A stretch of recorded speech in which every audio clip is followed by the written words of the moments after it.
Yeah. And in terms which some people might not have even thought before. How outlandish an idea is this? Completely outlandish. You know, one of the stories that I think, like, I don't know, when I first heard it, I thought, this is mad. This is like one of those stories you hear that you just think can't possibly be true. And then I just sort of slept on it. And the more I thought about it, I thought, gosh, well, maybe there's something in this. And so, yeah, that's what led to me meeting Gabriel and us starting on this incredible journey together. We will talk more about this, and you can explain what you've brought with us, because it's fascinating. Yes. But Gabriel, I mean, you have famously investigated all kinds of conspiracy theories over the last few years. Is this one true?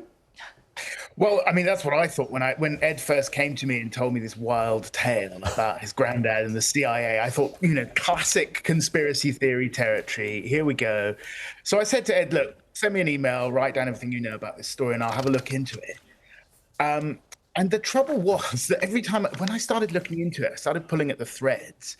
Number one, the source, the alleged source of this story is an incredibly credible source.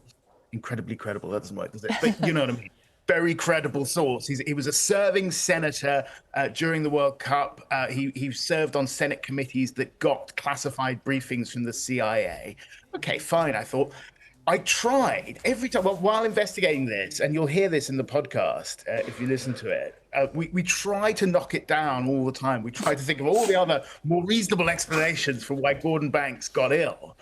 And every time I thought I'd got to a place where I'm like, yeah, this probably didn't happen, I discover something else that would point to it possibly happening. So it's been a crazy journey.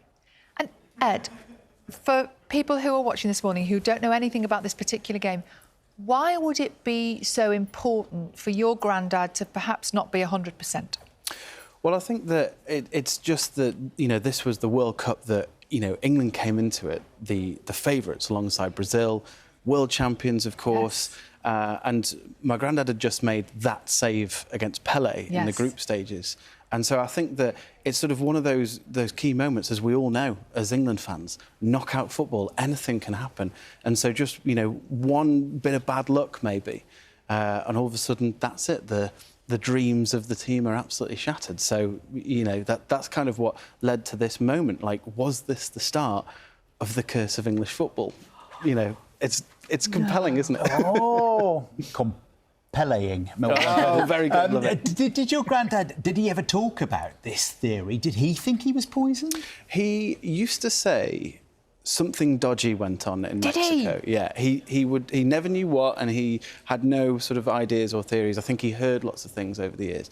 But he always used to say, something dodgy went on. Why did I get so ill and the rest of my team didn't? We ate the same things, we drank the same things.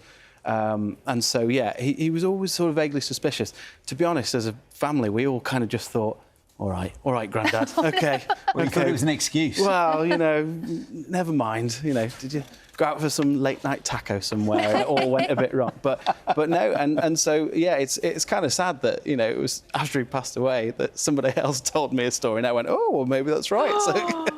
Yeah, maybe there is an element of truth. And Gabriel, you know, what we're talking about here, these are kind of quite serious allegations, but the podcast itself does take... It's not serious the whole time, is it? It's not, and that's one of the beauties of this story. I mean, I think for Ed, this was a quest to find out what happened to his granddad, and I think, Ed, correct me if I'm wrong, but, you know, he was very emotionally invested in this. For me, this was a kind of quite low-stakes story of spying and sporting skullduggery that gave us the chance to really dig into some of the crazy stuff that happened during the Cold War. And some really, really crazy stuff did happen during the Cold War. And in the podcast, it's called Foul Play, you can listen to it. We interview some of these people. You know, we interview the ex-CIA officer who was effectively the James Bond Q for the CIA, the man who invented the gadgets, the disguises, and yes, the poisons. So we go into all of this stuff, and on the one hand, it's a serious investigation because we do some very serious journalism on it. But on the other hand, it's also, you know, quite a lighthearted, kind of ridiculous quest to find out whether an English footballer was given a case of the dodgy tummies for a couple of days and then recovered.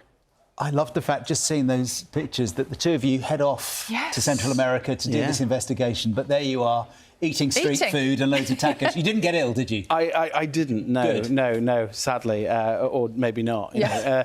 But it was a fantastic time. I think it was really important for us to go there and for me to sort of walk in the footsteps of my granddad a little bit. And yeah, it was a wonderful trip. Just show us what you've brought in. Oh, yes. You need to today, mention the because sombrero. This is fantastic. I regularly carry a sombrero around with me. Always. So this is one of the sombreros that my granddad brought back from Mexico. In what kind of luggage? That's what I want to know. Well, there are pictures of him somewhere, just sort of, getting off the plane, and Brilliant. he's got bags with sombreros for his kids in. Put it on. I don't quite know. I mean, how do you wear it? Is Is it it that way? Is it that? Or is it that? I think don't it know. might I be think it's that way. You know, Yes. Oh, that's super.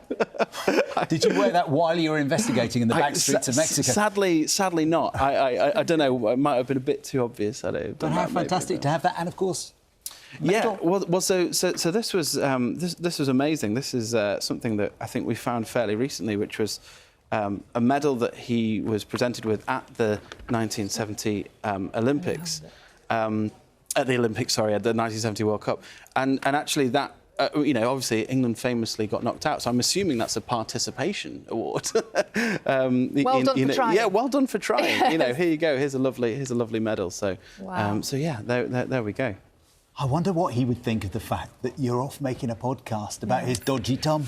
I think that part of him would probably be a bit. Look at this gorgeous picture. Most of him, I think, he'd be really proud. He was very proud of all of his grandkids, and I think he'd have really enjoyed it. And the thing is as we said earlier, it's a lot of fun. The story's a lot of fun, and he was a lot of fun. He was very, very funny, and he'd have just loved the ride. And he was a great storyteller as well. So hopefully we've done him justice there. And Gabriel, obviously, all of this is timed to perfection with a World Cup just around the corner.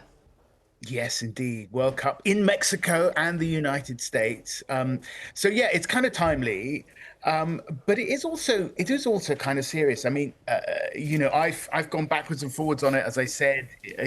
One moment I believed it, the next moment I didn't.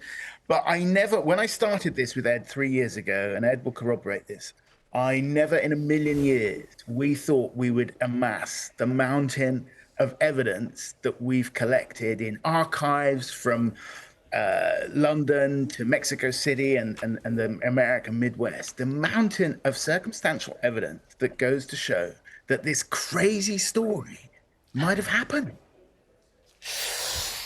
It's a great subject for a podcast, isn't it? Isn't it just? Well done, both of you. Thank you very much indeed for coming in and bringing in the mementos as well. Thank you. Thank Wonderful. you. And if you want to hear more about this story and the investigation, you can listen to Foul Play by Gabriel and Ed. It's on Audible or wherever you get your podcasts.